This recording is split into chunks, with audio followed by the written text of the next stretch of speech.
No Men Are Foreign by James Kirkup, and the title No Men Are Foreign means that no man belong to another country. कहने का क्या मतलब है इसका? Poet जो है वो बताना चाह रहे हैं दैट जितने भी लोग हैं वो सब इक्वल हैं, वो लोग समान हैं। और पोइट जो है वो प्रमोट करते हैं किस चीज़ को? The concept of universal brotherhood, कि दुनिया में जितने भी लोग हैं इस अर्थ पर, मदर अर्थ में जितने भी लोग हैं सब भाई हैं, सब एक हैं। और इस पोएम के थ्रू पोइट जो है वो बताना चाह रहे हैं दैट जितने भी लोग हैं in this world is same. जितने भी लोग हैं सब सेम हैं, वो लोग खाते हैं, वो लोग जीते हैं, वो लोग मर जाते हैं एक ही तरीके से। सबको एक ही तरीके का नेचर जो है चीज़ें प्रोवाइड करते हैं, सनशाइन हो, लैंड हो, सब कुछ एक ही तरीके इक्वली मिलता है। और इस पोएम को समझने के बाद हम लोग ये समझ सकते हैं हम लोग that this poem it is a peace poem. ये जो पोएम है ये एक शांति का पोएम है। और पोएम कुछ इस तरह है from stanza 1, remember no man are foreign, no countries foreign, beneath all uniform a single body breathes like our the land our brother walk upon is a earth like this in which we all shall lie। beneath का मतलब under हो गया, नीचे, and strange का मतलब तो आपको पता ही होगा, unknown. In this line, in the first line, पहला जो स्टेंजा है उसका पहला लाइन में पोइट जो है वो बताना चाह रहे हैं दैट जितने भी लोग हैं वो अजनबी नहीं है, जितने भी कंट्री हैं वो फॉरेन नहीं है। और वो अटेम्प्ट कर रहे हैं बाय दिस पोएम बताने का कि अगर जो हमारे कंट्रीज़ दूसरे कंट्रीज़ के अंदर जो बॉर्डर होता है वो हट जाएगा तो क्या होगा, उस सिचुएशन में क्या होगा? उस सिचुएशन में ऐसा होगा that we will feel every country as our own land. हम लोग सारी कंट्री को अपने ही कंट्री के जैसे समझेंगे। एंड जब ऐसा सिचुएशन है जब बॉर्डर नहीं होगा, और तब क्या होगा, लोग जो हैं एक कंट्री से दूसरे कंट्री में आराम से जा पाएंगे क्योंकि कोई भी बॉर्डर नहीं होगा और सबके लिए इक्वल सेम हो जाएगा। The entire is one and all people who live on this earth belong to one human race, मतलब सब इंसान के रेस से ही बिलोंग करते हैं। पूरे जितने भी लोग हैं सब एक हैं। एंड उसके बाद पोइट जो है वो बताना चाह रहे हैं कि जितने भी सोल्जर्स होते हैं एक यूनिफॉर्म के अंदर, जितने भी डिफरेंट कंट्रीज़ के होते हैं सोल्जर जो होते हैं वो सब एक हैं क्योंकि सब एक ही तरीके से सांस लेते हैं। और वो कहना चाह रहे हैं, पोइट जो है वो बताना चाह रहे हैं जितने भी सोल्जर्स हैं सब हमारे भाई हैं और हम लोग एक ही तरीके से मदर अर्थ के ऊपर चलते हैं, हम लोग मरते हैं और हम लोग अपने ग्रेव में एक ही तरीके से चले जाते हैं। Stanza 2, they too aware of sun and air and water are fed by peaceful harvest, by war's long winter starved, their hand are ours and in their lines we read a labor not different from our own। कहने का क्या मतलब है? Second stanza का जो first word है दे, वो किसको रेफ़र करता है? वो रेफ़र करता है उन लोगों को जो दूसरे कंट्रीज़ के हैं, अदर कंट्रीज़ के हैं। और हम लोग उन्हें क्या करते हैं? फॉरेनर बोलते हैं, हम लोग उन्हें डिस्क्रिमिनेट करते हैं और हम लोग उनसे जंग लड़ते हैं, फाइट करते हैं। सो पोइट बोलते हैं दैट नेचर ने हम सब लोगों को एक ही तरीके की चीज़ें प्रोवाइड की हैं, सनशाइन, लाइट, बाउंटीज़, और सबको सनलाइट जो है, पानी जो है, वाटर है, इक्वल तरीके से मिला है। मतलब कहने का मतलब है गॉड ने, नेचर ने जो हमें बनाते वक्त, जितने भी कंट्रीज़, डिफरेंट कंट्रीज़ के बनाते वक्त, कंट्रीज़ तो भगवान ने नहीं बनाया, नेचर नहीं बनाया, हम लोगों ने बनाया है, तो हमें बनाते वक्त उन्होंने कभी डिफ्रेंशिएट नहीं किया कि इसे इस तरह बनाना है, उसे उस तरह बनाना है। और पोइट बताना चाह रहे हैं जब जंग नहीं होता है, when there is no war, तो हम लोग क्या करते हैं? पीसफुली फार्मिंग करते हैं, खेती करते हैं और हम लोग बहुत ही आराम की ज़िंदगी जीते हैं। And eat the things given to us by nature, और हम लोग वो चीज़ें खाते हैं जो हमें नेचर के थ्रू मिलता है।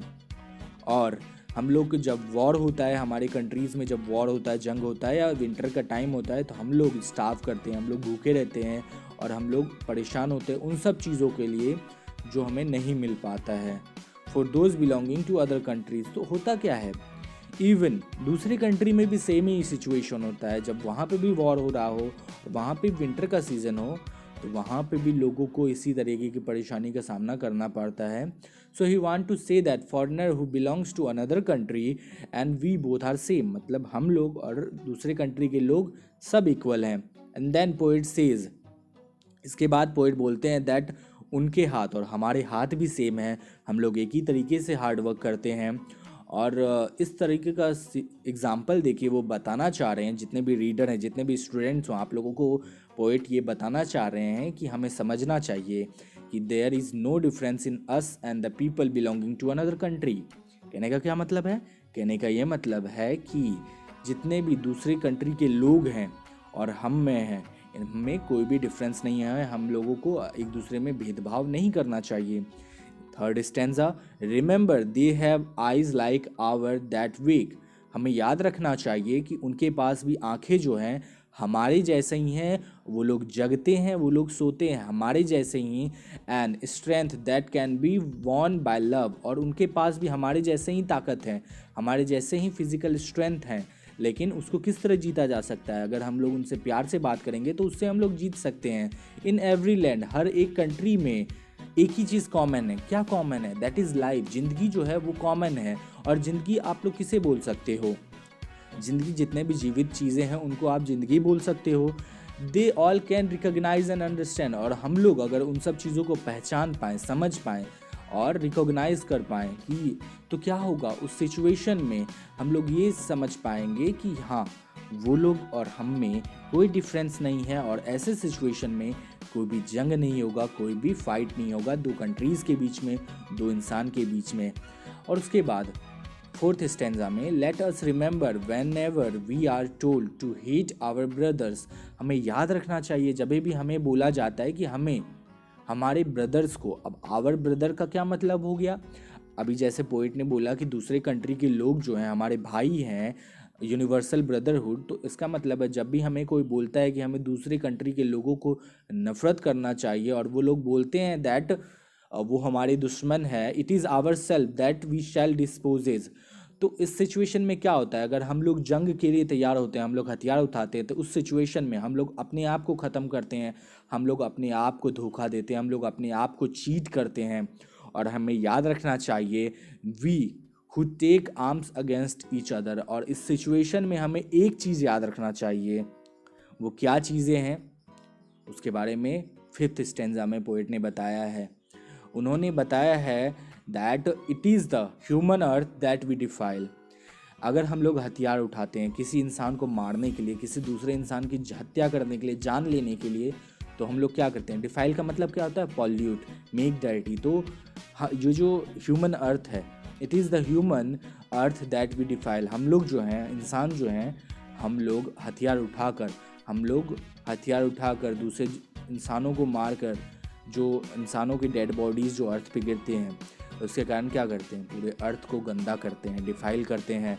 आवर हेल ऑफ फायर, वो जो जंग का, हेल ऑफ फायर का मतलब है जंग का जो आग है, जो बर्बादी होता है, जो बॉम्ब ब्लास्ट होता है, वो सब जो क्या होता है?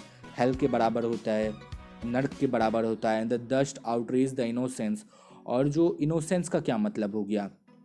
जो वातावरण में जो शांति रहता है, जो मासूमियत रहता है, जंग के कारण, जंग के धूल के कारण, वो सब क्या होता है? वो सब इनोसेंस जो होता है, जो एयर में जो इनोसेंस होता है, इनोसेंस ऑफ एयर, हवाओं में जो प्योरिटी होता है, that is everywhere our own. जो हमारे चारों तरफ जो वातावरण में इनोसेंस है, प्योरिटी है, वो सब क्या हो जाता है? वो हेल फायर के कारण, वो जो डस्ट उठता है, वो जो धूल उठता है, धुआं उठता है, उसी कारण वो क्या हो जाता है? वो सब बर्बाद हो जाता है. और उसके बाद remember no man are foreign and no countries strange. और इसके बाद लास्ट में फाइनली वो बोलते हैं, जो पोइट हैं वो बोलते हैं, ही एंड्स द पोएम. वो जो है पोएम को इस तरह ख़त्म करते हैं that by writing the first line in reverse. पहला जो लाइन था remember no man are strange no countries foreign, उसको उल्टा कर देते हैं और वो बोलते हैं he ends the poem by writing the first line in reverse and saying that. हमें याद रखना चाहिए कि कोई भी इंसान अजनबी नहीं है, नो मैन आर फॉरेन, कोई भी दूसरे कंट्री का नहीं है, and no country strange, no countries strange मतलब कोई भी कंट्री, दूसरा कंट्री वो अजनबी नहीं है, हमें अजनबी नहीं समझना चाहिए किसी भी कंट्री को। सो इस पोएम को समझने के बाद हमें ये फील होता है दैट जो जेम्स कर्कप ने जो नो मैन आर फॉरेन लिखा है, ये एक्चुअली में एक पीस पोएम है, एक शांति का पोएम है, जिसके थ्रू वो बताना चाह रहे हैं दैट हम लोग किस तरह लोगों के बीच में शांति कायम कर सकते हैं, जंग नहीं हो इसके लिए क्या हम लोग कदम उठा सकते हैं। अगर हम लोग ये समझ पाएँ दैट कोई भी इंसान अलग नहीं है, कोई भी इंसान फॉरेन नहीं है, कोई भी कंट्री फॉरेन नहीं है, और हम लोग डिस्क्रिमिनेट ना करें और हम लोग एक दूसरे को एनिमी ना समझें, तो कोई जंग नहीं होगा और जो है चारों तरफ शांति ही शांति होगी।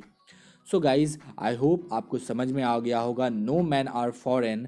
एंड जैसा कि आपको पता है मैं इस पोएम का जो है समरी जो है आपको डिस्क्रिप्शन में दे दूंगा। एंड अगर आपको कोई प्रॉब्लम होगी, कोई परेशानी होगी, सो आप मुझे पूछ सकते हो डायरेक्ट कमेंट करके। सो तब तक के लिए ख्याल रखें, मिलते हैं अगले वीडियो में, तब तक के लिए टेक केयर।